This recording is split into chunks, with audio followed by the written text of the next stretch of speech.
আল্লাহ তাআলা পবিত্র কোরআনে ইরশাদ করেন, যারা ঈমান আনল, অতঃপর কুফর করল, আবার ঈমান আনল, আবার কুফর করল, এরপর কুফরিতে অগ্রসর হতে থাকল, আল্লাহ তাদেরকে ক্ষমা করবেন না এবং তাদেরকে সঠিক পথে পরিচালিতও করবেন না। সূরা আন-নিসা, আয়াত ১৩৭।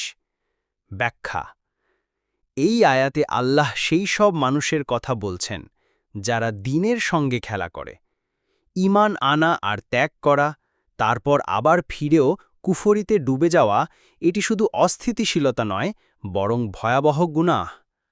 শেষ পর্যন্ত আল্লাহ তাদের প্রতি রহমত বর্ষণ করেন না এবং তারা পথহারা হয়েই থাকে।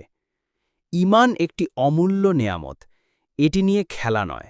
জীবনভর ঈমানের উপর দৃঢ় থাকা এবং তার রক্ষাই হল সফলতার চাবিকাঠি।